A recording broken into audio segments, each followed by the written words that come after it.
Hello friends, welcome to ideal classes Tasrar. आज आप सबों के लिए बेसिक इंग्लिश का सेंटेंस का क्लास मैं ले रहा हूं। जो हम लोग पढ़ेंगे सेंटेंस कि सेंटेंस क्या है, तो इसका डिफिनेशन हम लोग लिखेंगे। A well arranged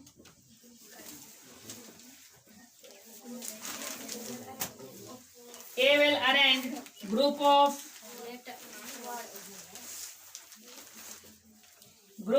words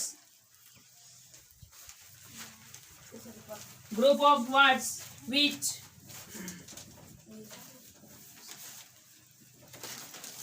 makes a complete sense.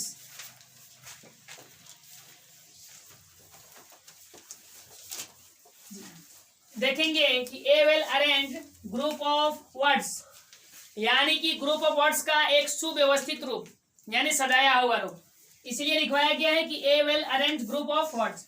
दूसरा है इसी में शर्त which makes a complete sense, यानी जिसका जो है पूर्ण वाक्य यानी पूर्ण जो है कि इसका कंप्लीट सेंस निकलना चाहिए, पूर्ण अर्थ निकलना चाहिए, पूरा के पूरा अर्थ निकलना चाहिए। जैसे मैं एक एग्जाम्पल लिख रहा हूं कि एग्जाम्पल में लिखवाया मैं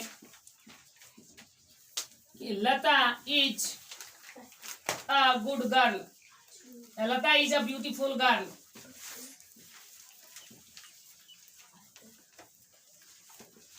लता इज अ ब्यूटीफुल गर्ल। तो देखेंगे हम लोग इस सेंटेंस को कि ये जो सेंटेंस है, इस सेंटेंस का कंप्लीट मीनिंग निकल रहा है या नहीं, यानी ये जो है सेंटेंस है भी या नहीं है। पहले इसकी जांच करने के लिए दो कंडीशन में बताया हूं, दो शर्त बताया हूं। एक ये चीज कि एक ग्रुप ऑफ वर्ड्स होना चाहिए और दूसरा का चीज कि कंप्लीट सेंस होना चाहिए। इसमें देखेंगे कि ये जो मैं लिखा हूं इसमें दोनों के दोनों शर्त जो है पाया जा रहा है, दोनों के दोनों कंडीशन जो है इंक्लूड है या नहीं है। देखेंगे सबसे पहला चीज दो कंडीशन में बताया, उस दोनों कंडीशन को लिख दे रहा हूं। ग्रुप ऑफ वर्ड्स नीचे लिख दे रहा हूं। पहला कंडीशन होना चाहिए ग्रुप ऑफ वर्ड्स और फिर दूसरा कंडीशन होना चाहिए कंप्लीट सेंस।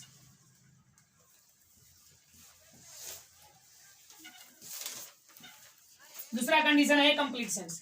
तो देखेंगे कि इसमें जो है कि दोनों के दोनों शर्त है या नहीं है। दोनों के दोनों शर्त यदि ये फॉलो करेगा तो ये सेंटेंस होगा, और यदि दोनों के दोनों दोनों के दोनों कंडीशन जो है यदि फॉलो नहीं किया तो ये सेंटेंस नहीं होगा। तो पहले गिनेंगे ग्रुप ऑफ वर्ड्स, यानी ग्रुप ऑफ वर्ड्स है कि नहीं। तो आप लोग को मैं पढ़ाया हूँ वर्ड्स, तो आप लोग जान रहे होंगे कि वर्ड्स किसको कहते हैं, समझ रहे हैं। तो उसी प्रकार से इसको गिनेंगे कि कितना वर्ड्स है। तो लता एक वर्ड से, इज यह भी एक वर्ड है, ए अकेले है लेकिन इसका एक मीनिंग है इसलिए अभी एक वर्ड है, ब्यूटीफुल यह भी ये एक एडजेक्टिव है इसलिए यह भी वर्ड है, गर्ल ये नाउन है इसलिए अभी एक क्या है वर्ड है। तो देखेंगे 1 2 3 4 5, इसमें 5 वर्ड है, यानी 5 वर्ड है। इसका मतलब कि ये जो है कि ग्रुप ऑफ वर्ड्स है।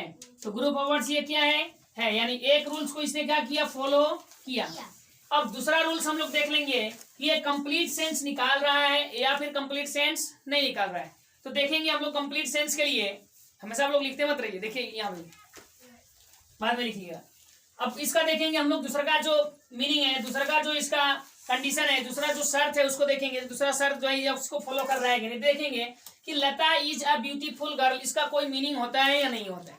तो हम लोग निकालेंगे यदि इसका हिंदी मीनिंग, तो ये चीज हम लोग को पता चलेगा कि लता इज यानी है ए ब्यूटीफुल गर्ल, यानी लता एक सुंदर लड़की है। तो इसका मतलब हम लोग क्या समझ में आया, लता इज अ ब्यूटीफुल गर्ल, इसका मतलब है कि लता एक सुंदर लड़की है, यानी किसी लड़की के बारे में बताया जा रहा है जिस लड़की का नाम लता है और वो लड़की कैसी है, सुंदर है। तो इस पूरे सेंटेंस यहाँ से यहाँ तक जो लिखा गया है इसका फुल मीनिंग यही है कि Lata is a beautiful girl, यानी लता जो है एक सुंदर लड़की है। जब ये चीज कह रहा है इसका मतलब है कि इसका कुछ ना कुछ अर्थ निकल रहा है, और क्या अर्थ निकल रहा है अभी हम लोग को पता चल गया कि लता नाम की एक लड़की है जो कि कैसी लड़की है, सुंदर लड़की है। तो इससे भी ये पता चला कि ये जो है कंप्लीट सेंस ये दे रहा है। इसका मतलब है ये यहाँ से यहाँ तक जो हम लोग लिखे हैं, जितना भी ये वर्ड्स लिखे हैं, ये सब के सब वर्ड्स आपस में मिल करके ग्रुप ऑफ वर्ड्स बना, और ग्रुप ऑफ वर्ड्स के साथ साथ ये कंप्लीट सेंस भी दिया। समझ में आ रहा है। इसे डिफिनेशन लिखे कि a well arrange group of words. समझ में आ रहा है? यानी ग्रुप ऑफ वर्ड्स का एक अच्छा यानी सुव्यवस्थित रूप। आगे विच यानी जो मेक्स अ कंप्लीट सेंस, जो क्या करता है, एक पूरा अर्थ बनाता है यानी कंप्लीट सेंस बनाता है, वो क्या कहलाता है? आगे लिख सकते हैं इसमें इज कॉल्ड सेंटेंस, या नहीं भी लिखेंगे तो उसमें दिक्कत नहीं है। Is called sentence. समझ में आ गया? A well arrange group of words which makes a complete sense is called sentence, यानी जिसमें दोनों के दोनों कंडीशन पाया जाएगा वो क्या है?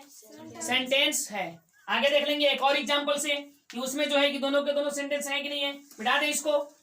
चलिए तो दूसरा का जो देखेंगे,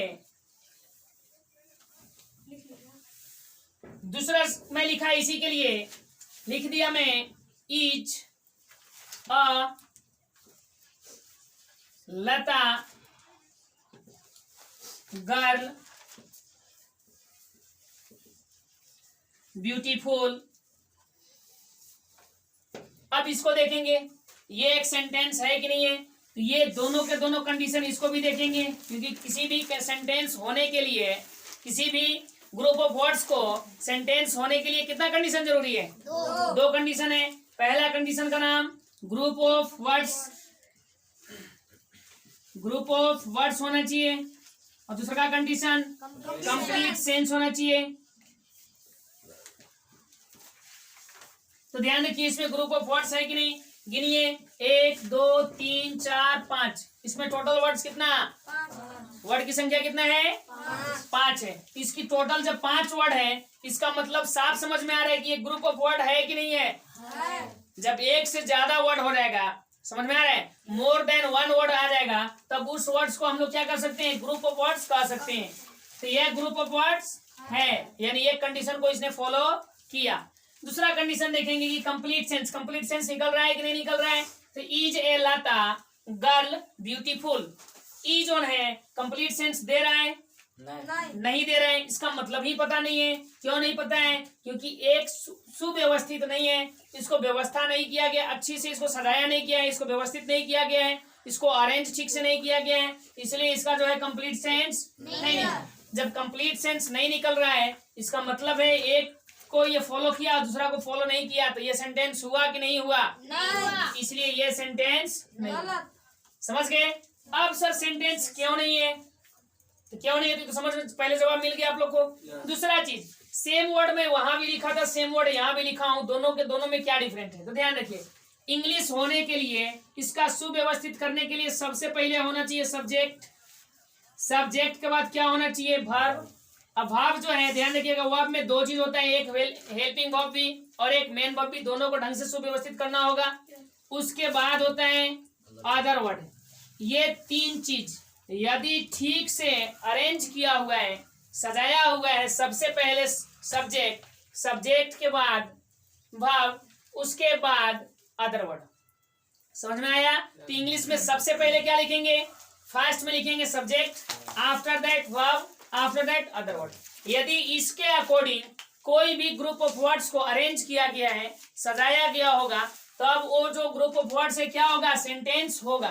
और यदि इसके अकॉर्डिंग नहीं होगा तब वो सेंटेंस नहीं है। देख लीजिए इसमें सबसे पहले क्या है? इज। इज को हम लोग क्या मानते हैं? इज क्या है? वर्ब है, हेल्पिंग वर्ब है। उसके बाद आ गया यहाँ पे ए, उसके बाद आ गया इधर, समझ में आ रहा है, सब्जेक्ट, उसके बाद आ गया नाउन, उसके बाद आ रहा है इधर एडजेक्टिव। एक से एक इसमें ढंग से सजाया हुआ नहीं है। हाँ, कुछ कुछ ऐसा वर्ड्स आते हैं कि सर सब्जेक्ट के बाद ही वर्ब आता है, तो ऐसा बात नहीं है, वर्ब पहले भी आ सकता है, जैसे यहाँ पे इज लिखा हुआ है, लेकिन वो किस सेंटेंस में आता है? इंट्रोगेटिव सेंटेंस में आता है। लेकिन उसका भी कुछ ना कुछ क्रम है जो आप लोग को बताया जाएगा, उसका भी एक अरेंजमेंटिंग का तरीका है कैसे सजाना है, लेकिन इस प्रकार से नहीं है जैसे यहाँ पे है। इज के बाद मैं ये लिखा हूँ, ए के बाद लता है, लता के तुरंत बाद फिर गर्ल है, गर्ल के बाद तब ब्यूटीफुल है। इस प्रकार से उसका अरेंजमेंट नहीं होता है, इसलिए ये जो है इंट्रोगेटिव में भी नहीं जाएगा। इंट्रोगेटिव में शायद चला जाता तो ठीक ठाक था। समझ में आ रहा है कि नहीं आ रहा है? तब सेंटेंस हो सकता था, लेकिन ये नहीं है।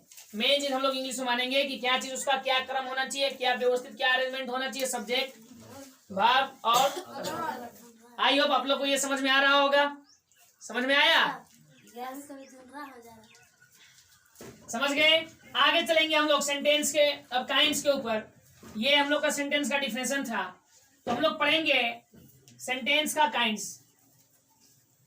तो ध्यान रखिए, सेंटेंस का जो काइंड्स है ये इंग्लिश ओल्ड ग्रामर में और न्यू ग्रामर में अलग अलग दिया गया है। समझ में आ रहा है?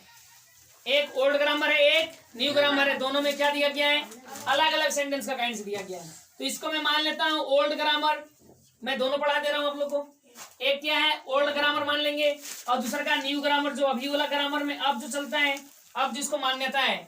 चलने के लिए तो पहले का भी पढ़ते थे, कोई दिक्कत नहीं था, बट उसको मान्य ना करके दूसरा को अब माना जा रहा है, तो उसको भी हम लोग पढ़ेंगे। तो ध्यान रखिए, न्यू ग्रामर क्या को सॉरी पहले ओल्ड ग्रामर का। ओल्ड ग्रामर के अकॉर्डिंग, यानी ओल्ड ग्रामर में there are 5 kinds of sentence. समझ में आया? यानी ओल्ड ग्रामर के अकॉर्डिंग, पुराने ग्रामर के अनुसार सेंटेंस का कितना प्रकार है? 5 है। समझ में आ रहा है? 5। अब ध्यान रखिएगा सेंटेंस का क्या कैसे है, सेंटेंस का कौन कौन प्रकार है। तो पहला जो है सेंटेंस के प्रकार में मैं बताया there are 5 kinds of sentence, यानी सेंटेंस का 5 प्रकार है। पहला का नाम है असर्टिव सेंटेंस। पहला का नाम असर्टिव सेंटेंस। असर्टिव, ये इतना ही लिख रहा हूं मैं, ठीक ना। सेंटेंस पहला का नाम हो गया असर्टिव सेंटेंस। दूसरा जो है, दूसरा का नाम लिखेंगे इंटरोगेटिव सेंटेंस।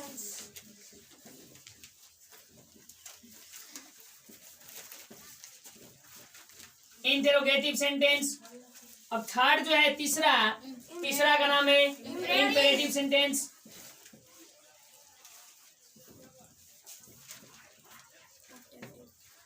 उसके बाद जो है चौथा, उसका नाम है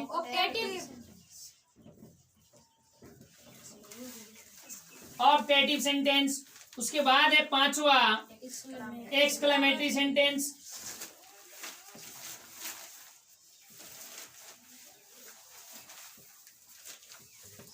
समझ गए? ये क्या है? पुराने ग्रामर के अकॉर्डिंग सेंटेंस का कितना प्रकार? 5 प्रकार है। पहला में असर्टिव सेंटेंस, दूसरा का में इंट्रोगेटिव सेंटेंस, और तीसरा में इंपरेटिव सेंटेंस, फोर्थ है ऑप्टेटिव सेंटेंस, और फिफ्थ है एक्सक्लेमेटरी सेंटेंस। और इसी को न्यू ग्रामर में, तो न्यू ग्रामर में बताया गया कि there are 4 kinds of sentence. अभी के यदि आप लोग एग्जाम लिखेंगे और अभी यदि पूछ देगा कि how many kinds of sentence, तो उसमें क्या लिखेंगे हम लोग? 4 को ही लिखेंगे, क्योंकि अभी क्या माना जा रहा है? 4 ही माना जा रहा है, 4 ही माना जा रहा है। इसलिए पहला का नाम लिखेंगे इसमें। अब पहला का नाम है स्टेटमेंट। स्टेटमेंट। दूसरा का नाम बदल करके कर दिया क्वेश्चन। तीसरा का नाम बदल करके कर दिया कमांड, और चौथा का नाम बदल करके कर दिया एक्सक्लेमेशन।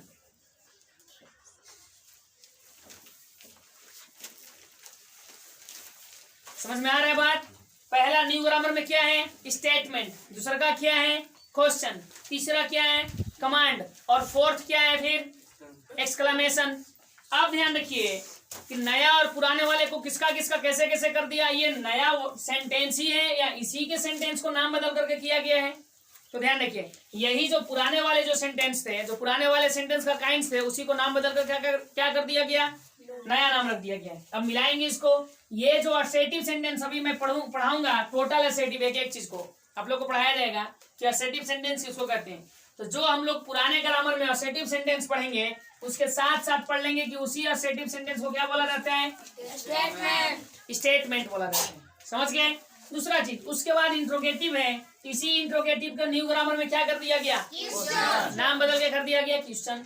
तीसरा और चौथा जो है इसमें इंपरेटिव और ऑप्टेटिव, इन दोनों का नाम बदल करके न्यू ग्रामर में कर दिया गया कमांड।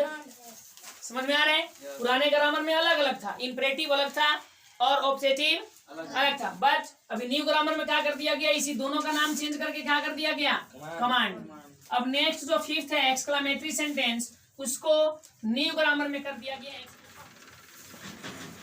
ए सेंटेंस विच है, यानी वह सेंटेंस। ए मतलब सिर्फ एक ही नहीं होता है, ध्यान रखिएगा। ए मतलब एक भी और वह भी, यानी वह सेंटेंस विच है, यानी जिस जो, ठीक है, विच हैज, जो पॉजिटिव और नेगेटिव सेंस रखता है। समझ में आ रहा है? हैज है मतलब जानते हैं ना, ऐसे भी रखता है। तो वह सेंटेंस जो पॉजिटिव और नेगेटिव सेंस रखता है उसको क्या बोलते हैं? Is called assertive sentence. समझ में आया? A sentence which has positive और negative sense is called assertive sentence. यानी वह सेंटेंस, वह वाक्य जो पॉजिटिव मतलब क्या होता है? सकारात्मक, नेगेटिव यानी ऋणात्मक यानी नकारात्मक कर सकते हैं, नकारात्मक। पॉजिटिव और नेगेटिव सेंस रखता है, भाव रखता है, अर्थ रखता है, उसको क्या बोलते हैं? असर्टिव सेंटेंस कहते हैं। कोई दिक्कत? समझ में आया? आगे जल्दी से इसी में देख लेंगे, एग्जाम्पल के साथ पढ़ लेंगे। एग्जाम्पल में लिखेंगे हम लोग ही गोज, या इसको छोटा सा चीज हम लोग पढ़ेंगे। हम लोग पढ़ते हैं ना, आई एम ए स्टूडेंट, हो गया ना? आई एम ए स्टूडेंट, मैं एक विद्यार्थी हूं। ये कौन सा हो गया? मैं विद्यार्थी हूं। ये क्या चीज है? कौन सा सेंस है इसके साथ? पॉजिटिव है कि नेगेटिव है? ये पॉजिटिव ने ये सेंस है, तो इसको हम लोग प्लस VE कर सकते हैं। ये क्या हो गया? पॉजिटिव। इसी को हम लोग नेगेटिव में कैसे बदल सकते हैं? कर सकते हैं I am not a student. समझ में आया कि मैं विद्यार्थी नहीं हूं। ये कौन सा सेंस रखा आपने पास? एक था कि मैं विद्यार्थी हूं, यानी वो क्या सकारात्मक दिया, यानी पॉजिटिव सेंस दिया। दूसरा का मैं विद्यार्थी नहीं हूं, यानी वो क्या दे रहा है कि नेगेटिव सेंस दे रहा है, यानी कि नकारात्मक चीज दे रहा है। तो समझ में आ गया पॉजिटिव और नेगेटिव सेंस। और भी इसमें बता रहा हूं अभी। तो आई को आई पढ़ते हैं, I am a student, I am a student. और दूसरा का में I am not a student, मैं विद्यार्थी नहीं हूं। समझ में आ रहा है? I am a student, I am not a student, ये दोनों के दोनों क्या है? एक जो भी होगा वो है पॉजिटिव सेंस, दूसरा का जो भी है नेगेटिव सेंस। अब सर ये पॉजिटिव सेंस नेगेटिव सेंस एक ही हो सकता है कि और भी ध्यान से सुनिए आप लोग। एग्जांपल हिंदी में सुन लीजिए, साथ ही साथ इंग्लिश में। जैसे हम लोग कोई भी चीज को अगर यदि हम लोग हाँ में बोलते हैं, जैसे मैं विद्यालय जाता हूँ, उन लोग रांची जाता है, वे लोग क्रिकेट खेलते हैं, हम लोग रात में सोते हैं, हम लोग इंग्लिश बोलते हैं, हम लोग इंग्लिश पढ़ते हैं, हम लोग विद्यालय में पढ़ने जाते हैं, हम लोग खाना खाते हैं, हम लोग, ये सब चीज जो भी सेंटेंस है ये सब क्या है? जितना में हम लोग काम हाँ कर रहे हैं, यानी ये सब काम करते हैं। समझ में आ रहा है ना? जो काम हम लोग करते हैं या जो चीज है वो सब क्या हो गया? पॉजिटिव। अब आ रहा है नहीं, एक चीज इसमें नोट लगा हुआ है, जिसमें नोट लग जाएगा इंग्लिश में, हिंदी में नहीं। जैसे मैं विद्यालय नहीं जाता हूँ, मैं अंग्रेजी नहीं बोलता हूँ, मैं या वे लोग क्रिकेट नहीं खेलते हैं, वे लोग हल नहीं चलाते हैं, वे लोग किताब नहीं पढ़ते हैं। समझ में आ रहा है? वे लोग दिन में नहीं सोते हैं। ये सब जिसमें भी नहीं आ जाएगा, और सभी नहीं वाले को क्या चीज, कौन सा सेंस कहेंगे उसके साथ? Negative sense. और पॉजिटिव सेंस में हाँ, और नेगेटिव सेंस में नहीं। जैसे कोई पूछ दे आप सबों से कि क्या मेरा मोबाइल भूला है, आप लोग चुराए हैं या आप लोग लिए हैं, तो चुराए भी होंगे तो सबसे पहले क्या बोलिएगा? नहीं, कि हम लोग मोबाइल नहीं चुराए हैं या मोबाइल नहीं लिए हैं। तो आपका क्या एक चीज हुआ? नहीं वाला जो भी आ जाए, जो भी सेंटेंस नहीं वाला आ जाएगा, उसको कौन सा सेंस बोलेंगे? Negative sense. और जो नेगेटिव सेंस होगा वो कौन सा सेंटेंस होगा? असर्टिव। कौन सा? और अगर कोई चीज आप लिए हैं, मोबाइल, ठीक है कि मेरा फोन यहाँ पे रखा हुआ था, आप लिए हैं, तो बोलिएगा कि हाँ हम लिए हैं। तो जब ओकरा में हाँ कर दिए कि हाँ मोबाइल मेरे पास है, या मैं मोबाइल ली हूँ, या मैं मोबाइल लिया हूँ, तब वहाँ पे कौन सा सेंस आ गया? पॉजिटिव सेंस आ गया। यानी पॉजिटिव सेंस, और ये पॉजिटिव सेंस आ गया तो कौन सा सेंटेंस बोलेंगे? Assertive sentence. नेगेटिव सेंस आ जाएगा तब पर भी कौन सा सेंटेंस बोलेंगे? यानी पॉजिटिव प्लस नेगेटिव दोनों के दोनों सेंस आएगा तो उसको हम लोग कौन सा सेंस बोलेंगे? कौन सा सेंटेंस बोलेंगे? Assertive sentence. ध्यान रखिएगा। इसको मिटाएं, चलिए आगे। अब देखेंगे इसमें और भी चीज। पॉजिटिव भी रहेगा तब पर भी कहेंगे असर्टिव सेंटेंस, नेगेटिव रहेगा तब पर भी कहेंगे नेगेटिव सेंटेंस। अब ध्यान रखिएगा, ऐसा क्यों? क्योंकि असर्टिव सेंटेंस दो प्रकार के हैं। असर्टिव सेंटेंस को कितना भाग में बांटा गया है? दो भाग में। पहला का नाम है अफर्मेटिव सेंटेंस। पहला का क्या नाम? Affirmative sentence. और दूसरा का नाम है नेगेटिव सेंटेंस। समझ में आ रहा है? नेगेटिव सेंटेंस कह सकते हैं और अफर्मेटिव सेंटेंस कहते हैं, इसको कह सकते हैं। कोई दिक्कत? जो अफर्मेटिव सेंटेंस होता है उसके पास कौन सा सेंस है? जो पॉजिटिव सेंस लिए होगा उसको बोलते हैं हम लोग कौन सा? Affirmative sentence. और नेगेटिव सेंटेंस उसको बोलेंगे जिसके पास नेगेटिव सेंस होगा। कौन सा सेंस? Negative sense. उस नेगेटिव सेंस वाले को हम लोग क्या बोलेंगे? Negative sentence. समझ में आ रहा है? हिंदी में नकारात्मक वाक्य, जैसे कि मैं अंग्रेजी नहीं पढ़ता हूँ, मैं मैथ नहीं पढ़ता हूँ, मैं परीक्षा नहीं दिया हूँ, मैं गढ़वा नहीं जाता हूँ, मैं रांची नहीं जाता हूँ, मैं सुबह में नहीं टहलता हूँ, मैं खाना नहीं बनाता हूँ, वे लोग क्रिकेट नहीं खेलते हैं, वे लोग दिन में नहीं सोते हैं, वे लोग अच्छे से पढ़ाई नहीं करते हैं, उन लोग के पास संस्कार नहीं है। ये जितना भी नहीं वाला चीज आ गया वो सब कौन सा सेंस? Negative sense. तो नेगेटिव सेंस तो कौन सा सेंटेंस? नेगेटिव सेंटेंस, यानी नकारात्मक वाक्य। जब नकारात्मक वाक्य नेगेटिव सेंटेंस, नेगेटिव सेंटेंस किसके अंडर आता है? असर्टिव सेंटेंस के अंदर। समझ में आया? तो अगर सवाल में पूछ दे कि एक चीज कि मैं विद्यालय नहीं जाता हूँ, कौन सा सेंटेंस है? तो नकारात्मक के साथ वहां पे चारे को ऑप्शन देगा। असर्टिव सेंटेंस का ज्यादातर ऑप्शन देगा आपको, नेगेटिव सेंटेंस का कम देगा। कौन सा सेंटेंस का देगा वहां पे ऑप्शन? असर्टिव सेंटेंस का। तो हम लोग को टी क्या फिल करना है? असर्टिव सेंटेंस में। समझ में आ गया यहाँ तक? कोई दिक्कत? आगे चलें। ध्यान रखिएगा, यही जो असर्टिव सेंटेंस हम लोग पढ़े, इसी असर्टिव सेंटेंस को क्या बोलते हैं? स्टेटमेंट। कौन सा सेंटेंस बोलते हैं इसको? स्टेटमेंट भी बोलते हैं। क्यों स्टेटमेंट? स्टेटमेंट का मतलब होता है बयान। बयान जानते हैं?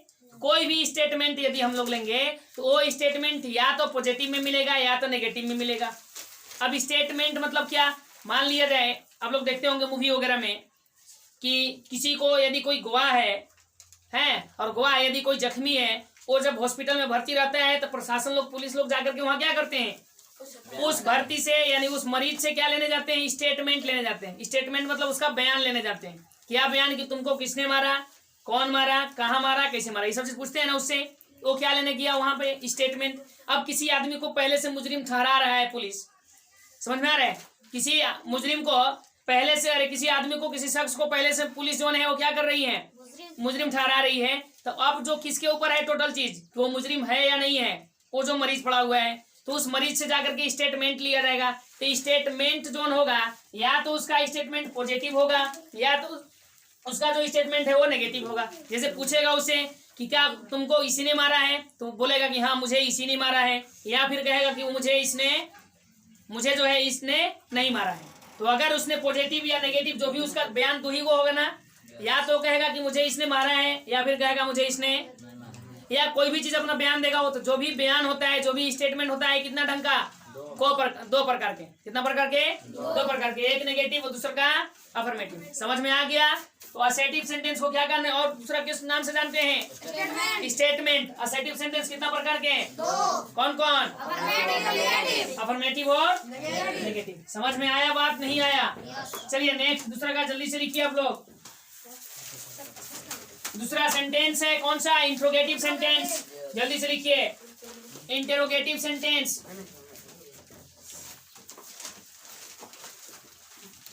Interrogative sentence. अब इस इंट्रोगेटिव सेंटेंस का डैश देकर के जल्दी से लिखिए। उससे पहले कुछ समझ लेंगे कि इंट्रोगेटिव सेंटेंस कैसे बना है। तो ध्यान रखिएगा, ये जो इंट्रोगेटिव है ये इंट्रोगेट से लिया गया है। काजी से लिया गया है। इंट्रोगेट एक वर्ब है। इंट्रोगेट क्या है? वर्ब है। इस वर्ब का मतलब होता है छानबीन करना। क्या होता है इसका मतलब? छानबीन करना। समझ में आ रहा है? इंट्रोगेटिव सेंटेंस जो बना है काची से बना है? इंट्रोगेट वर्ब है, उस इंट्रोगेट वर्ब से बना है जिसका मतलब क्या होता है? छानबीन करना। ध्यान रखिएगा, किसी भी वर्ब में यदि ION जोड़ दिया जाए तो ये बन जाता है आपका नाउन। क्या बन जाता है? नाउन। और यदि किसी भी वर्ब में IVE जोड़ दिया जाए तो टोटल के टोटल कितनी बन जाता है? वो बन जाता है एडजेक्टिव। क्या बन जाता है? एडजेक्टिव। तो एडजेक्टिव जब बन गया तो इसका मीनिंग क्या हो जाएगा? फिर हिंदी मीनिंग लास्ट में हो जाएगा वाला या वाली। समझ में आया? तो अब बताइए, इंट्रोगेट मतलब क्या हो गया? छानबीन करना, और उसी में IVE लग गया। इंट्रोगेटिव माने छानबीन करने वाला। ऐसे भी समझ में आ गया आपको? इंट्रोगेटिव सेंटेंस का मतलब क्या हो गया? छानबीन करने वाला सेंटेंस। समझ में आया कि नहीं आया? इंट्रोगेटिव का मीनिंग छानबीन करने वाला वाक्य। छानबीन करने वाला सेंटेंस। समझ में आया? आगे अब इसका हम लोग लिखेंगे डिफिनेशन। डिफिनेशन लिख लीजिए आप लोग कि a sentence which is use to ask a question, a sentence which is used to ask a question, a sentence which is used to ask a question is called interrogative sentence.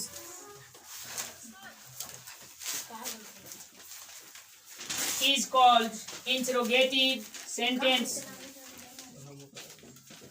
समझ में आया नहीं आया? जल्दी से लिखिए इसको।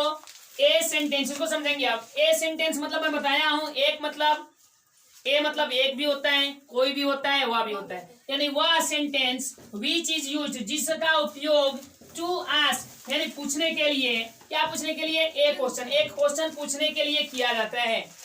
समझ में आया? ए सेंटेंस यानी वह सेंटेंस जिसका उपयोग क्वेश्चन पूछने के लिए किया जाता है इज कॉल्ड इंटरोगेटिव सेंटेंस। उस सेंटेंस को क्या कहते हैं? इंटरोगेटिव सेंटेंस कहते हैं, यानी प्रश्न पूछने वाला यानी छानबीन करने वाला सेंटेंस, छानबीन करने वाला वाक्य कहते हैं। Understand? A sentence which is used to ask a question is called interrogative sentence. अब देखेंगे इंटरोगेटिव सेंटेंस को भी दो भाग में बांटा गया है। इंटरोगेटिव सेंटेंस को कितना भाग में बांटा गया है? इंटरोगेटिव सेंटेंस को भी दो भाग में बांटा गया है। एक सेंटेंस ध्यान रखिएगा वो WH फैमिली से स्टार्ट होते हैं, यानी सबसे पहले कौन सा से WH कह रहा हूं, हेल्पिंग वर्ब से शुरू होता है। एक सेंटेंस जो है कौन सा से शुरू होगा? Helping verb. हेल्पिंग वर्ब के बाद सब्जेक्ट होगा, सब्जेक्ट के बाद वर्ब होगा, वर्ब के बाद अदर वर्ड होगा, अदर वर्ड के बाद तब क्वेश्चन मार्क लगाना होगा। ध्यान रखिएगा ये इंट्रोगेटिव मार्क है, इंट्रोगेटिव मार्क लास्ट में लगाना ही होगा, नहीं लगाइएगा तो गलत हो जाएगा। ये चीज हो गया। दूसरा का जो है, दूसरा वाला जो है उसको सबसे पहले WH वर्ड से शुरू करते हैं, WH वर्ड के बाद हेल्पिंग वर्ब लिखते हैं, हेल्पिंग वर्ब के बाद सब्जेक्ट, सब्जेक्ट के बाद वर्ब, वर्ब के बाद अदर वर्ड, उसके बाद क्वेश्चन मार्क। समझ में आ रहे हैं? दो चीज है यहाँ पे। कौन कौन? WH तो आप लोग जानते ही हैं, व्हाट, वेयर, व्हेन, व्हाई, सब जान रहे हैं ना? लिखना होगा, लिख सकते हैं। एक का क्या नाम है? व्हाट लगा लीजिए, where, why, when, who, how, which, etc बहुत सारा है WH वर्ड। तो सबसे पहले क्या चीज शुरू होगा? WH वर्ड से शुरू होगा, उसके बाद हेल्पिंग वर्ब होगा, उसके बाद सब्जेक्ट होगा, उसके बाद वर्ब होगा, उसके बाद अदर वर्ड, उसके बाद क्वेश्चन मार्क होगा। ये चीज हो गया दूसरा चीज। अब जो है ध्यान रखिएगा, दोनों का एग्जाम्पल कुछ कुछ लिख के हम लोग समझ लेते हैं। समझ में आया? तो दोनों का एग्जाम्पल लिखेंगे तो लिख सकते हैं यहाँ पे एक एग्जाम्पल कहते ना कि are you a teacher, are you a teacher, क्या तुम एक शिक्षक हो? कह सकते हैं। Next, do you play cricket, क्या तुम क्रिकेट खेलते हो? क्रिकेट। समझ में आ रहा है? डू यू प्ले क्रिकेट कह सकते हैं। नेक्स्ट है इज योर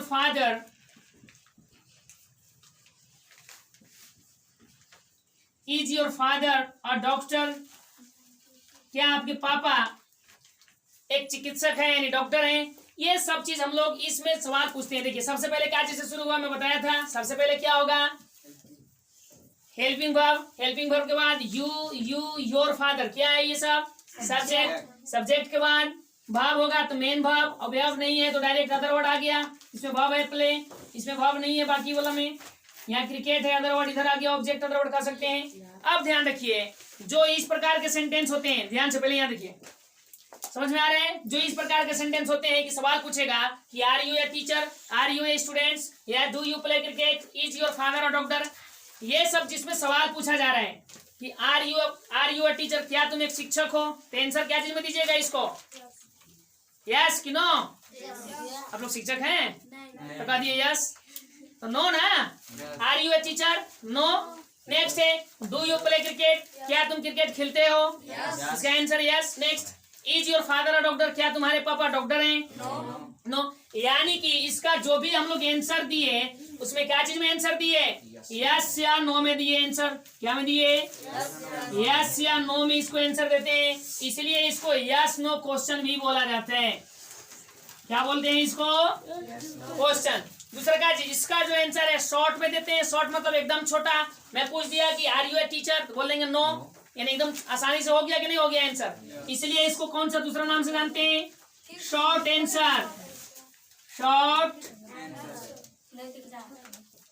आंसर वाला क्वेश्चन इसको कह सकते हैं हम लोग। तो दिख नहीं रहा है, चलिए अच्छा दो नाम हो गया, इसको और भी लिखवा रहा हूं मैं।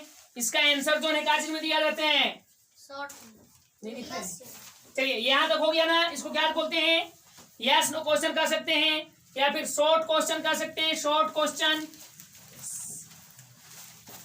क्यों शॉर्ट क्वेश्चन कहते हैं? क्योंकि इसका आंसर जो है आंसर या तो दिया जाएगा यस में, या तो आंसर यस में, या फिर इसका आंसर होगा नो। वो गलती लिखा गया, ए नो नो। समझ में आया? इसका आंसर या तो यस में दे सकते हैं या फिर इसका आंसर जो है नो में बोल सकते हैं। कोई दिक्कत? तो इसको फिर और भी हम क्या कर सकते हैं? यस नो कह सकते हैं। यस नो कह सकते हैं। तो यस नो के साथ है क्या? ये इंट्रोगेटिव ही ना है। इसको क्या कर सकते हैं हम लोग? Yes no interrogative sentence. समझ में आ गया? Yes no interrogative sentence. अब दूसरे की ओर आते हैं, इसका एग्जांपल लिखते हैं। इसको कह सकते हैं what is your name. What is your name, तुम्हारा नाम क्या है? या फिर कह सकते हैं which class do you read, तुम किस क्लास में पढ़ते हो?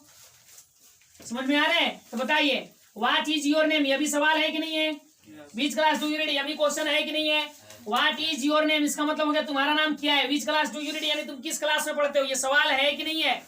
सवाल है, क्वेश्चन है। जब क्वेश्चन है तो इसको ध्यान रखिए, मैं बताया था एक क्वेश्चन जो WH वर्ड से शुरू होता है। देखिए सबसे पहले WH वर्ड है यानी व्हाट है। व्हाट के बाद में बताया था हेल्पिंग वर्ब होगा, हेल्पिंग वर्ब है। हेल्पिंग वर्ब के बाद बताया था सब्जेक्ट, यहाँ पे सब्जेक्ट है कि योर तुम्हारा नाम, उसमें आगे भाव है नहीं। नेक्स्ट है विच क्लास नाउन हो गया, हेल्पिंग वर्ब हो गया, यू सब्जेक्ट हो गया, रीड जो है वर्ब हो गया। इसके अकॉर्डिंग है तो ध्यान रखिएगा। अब जो है इसका आंसर दीजिए व्हाट इज योर नेम, आपका क्या नाम है? लंबा है कि नहीं है आंसर देने में? छोटा आंसर है इसका। आप लोग टोटल बोलिएगा, हिंदी में बोलिएगा कि मेरा नाम ये है, या इंग्लिश में बोलिएगा तो माई नेम इज। समझ में आ रहा है? जो भी नाम है, माई नेम इज सूरज या मोहन जो भी है। तो बताइए इसका आंसर जो है शॉर्ट में दिया रहा है कि नहीं दे रहे हैं? शॉर्ट में दे रहे हैं इसका आंसर? नहीं दे रहे हैं। तो यह तो पहले शॉर्ट क्वेश्चन है नहीं। दूसरा कहा चीज, इसका आंसर जो है यस या नो में दे सकते हैं क्या? नहीं दे सकते हैं। इसको बोल सकते हैं not yes no question. Not क्या कर सकते हैं? Yes no question. Short yes no question कह सकते हैं। दूसरा चीज और क्या नाम इसका कह सकते हैं? यस नो क्वेश्चन कह सकते हैं। समझ में आ रहा है? Not yes no question, yes no नहीं है। दूसरा चीज इसको WH क्वेश्चन भी बोला जाता है। क्यों WH क्वेश्चन बोला जाता है इसको?